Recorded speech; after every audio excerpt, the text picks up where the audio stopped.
এবং একই সঙ্গে আমরা দেখলাম যে জামায়াতে ইসলামী যখন আন্দোলনের কথা বলছে তখন তারা আবার আলোচনার টেবিলেও বসছে। আমরা দেখলাম হঠাৎ করে পিয়ার পদ্ধতি নিম্নকক্ষে আনবার জন্য তারা একেবারে আন্দোলনের ডাক দিল, 5 দফা। 5 দফা।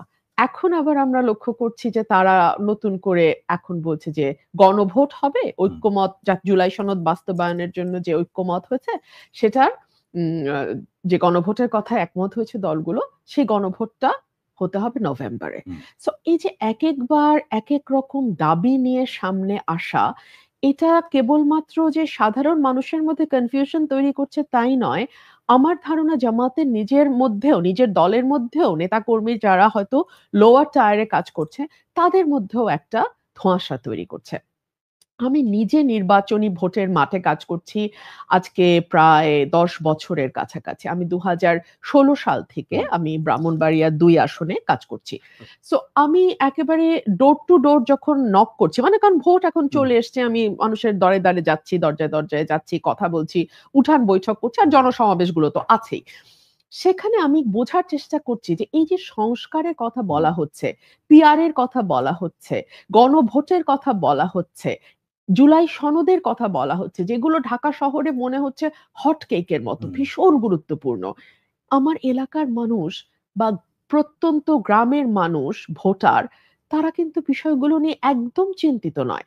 তাদের চিন্তা হচ্ছে আমার সন্তানের একটা ভালো চাকরি আমি কিভাবে ব্যবস্থা করব। আমার উপজেলা স্বাস্থ্য কমপ্লেক্সে আমি রেগুলার একজন ভালো ডাক্তার পাবো কিনা, বিনামূল্যে সরকারি ওষুধগুলো পাওয়ার কথা সেগুলো আমি পাবো কিনা। একেবারে নিজস্ব, এবং এটাকে আমি ঠিক নিজস্ব বলতে পারি না। গ্রামের আপামর সাধারণ জনসাধারণ যারা, তারা কিন্তু আপনার আমার মতো চাইলে স্কয়ার হসপিটালে গিয়ে একটা ট্রিটমেন্ট নিতে পারে না, চাইলেই তারা গিয়ে একটা প্রাইভেট হাসপাতালে ঢুকতে পারে না।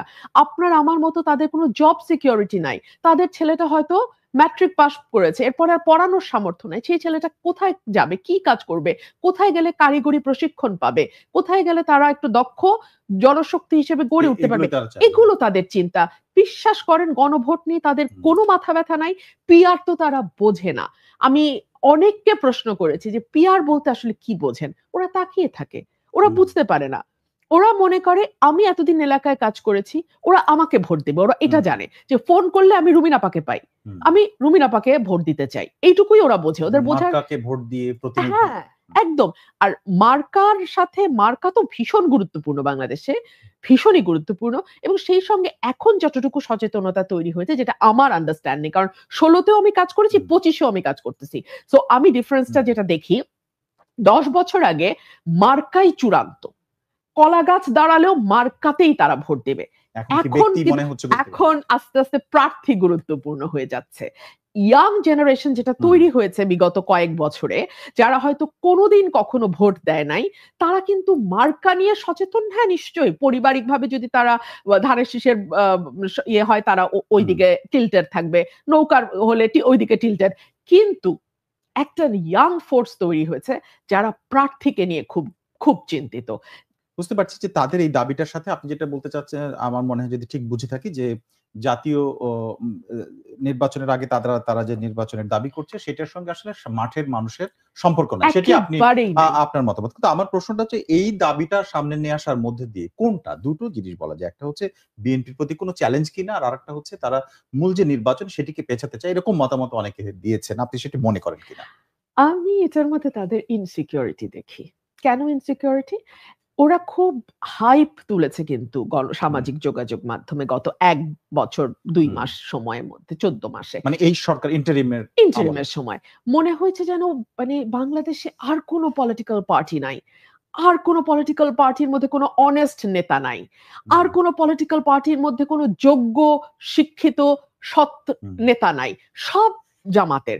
সো এই যে তারা একটা বিরাট হাইপ তৈরি করেছে, এবং তাদের বট বাহিনী যেটা ভয়ঙ্কর ভাবে আমাদের উপরে আক্রমণ করে এবং বিভৎস গালাগালি করে, যেটা তাদের যে মতাদর্শ জামায়াতে ইসলামী, সে ইসলামের সঙ্গে এই ধরনের গালিগালাজ নোংরা কথা যায় না, অন্যের ব্যক্তিগত বিষয় নিয়ে ফেসবুকে নোংরামো চলে না, কিন্তু তারা ওগুলো করবে, কিন্তু তারা আবার জামায়াতে ইসলামী। সো এই বট বাহিনী এবং তাদের কর্মী বাহিনী মিলে সামাজিক যোগাযোগ মাধ্যমটাতে এমন একটা ধারণা দেওয়ার চেষ্টা করেছে যে বাংলাদেশে তাদের চেয়ে জনপ্রিয় দল আর নাই। তাদের বক্তৃতায় তো তারা এই কথাটা বলেন, এবং সততার প্রশ্নটা তো অনেকে কিছুটা বিশ্বাসও করেন। আপনার মনে হয় না এটা? আচ্ছা, আমি সততার বিষয়ে আসছি। কিন্তু মাঠের বাস্তবতা হলো, আপনি যদি জরিপগুলোর হাইয়েস্ট ফলাফলও দেখেন 21%, whereas একই জরিপে বিএনপি 41%।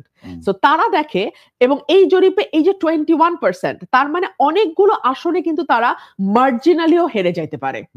হ্যাঁ, কিন্তু যদি 21% এর ভিত্তিতে পিআর এর পদ্ধতি হয়, তাহলে অনেক বেশি আসন নিয়ে তারা সংসদে যেতে পারবে, নিশ্চিত করবে। সেটা একটা বড় কারণ হচ্ছে এই পিআর এর জন্য তাদের অস্থিরতা। সততার প্রশ্নে আমি আপনার কাছে বলছি যে যদি আপনার সততা প্রমাণের কোনো সুযোগ না আসে, সুযোগের অভাবে তো আপনি সৎ হিসেবেই পরিচিত হবেন।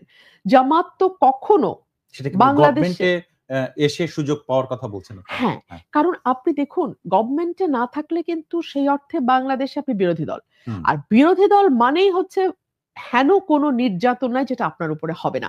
সো বিরোধী দলে থেকে আসলে অসৎ হওয়া আপনি চাইলেও সেটা হতে পারবেন না।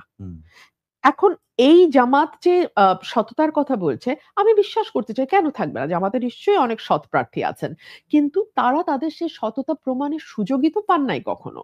বাংলাদেশে 3 to 5% এর বেশি ভোটই তো জামাত কখনো পায় নাই। তারা তো সরকার গঠনের আশপাশেও কখনো ছিল না। সো তারা সৎ কি সৎ নয়, এটা কেবলমাত্র তারা যদি জনগণের ভোটে নির্বাচিত হয়ে সংসদে সরকার গঠন করে, সংখ্যাগরিষ্ঠ আসন পায় সংসদে, তাহলেই কেবলমাত্র বোঝা যাবে।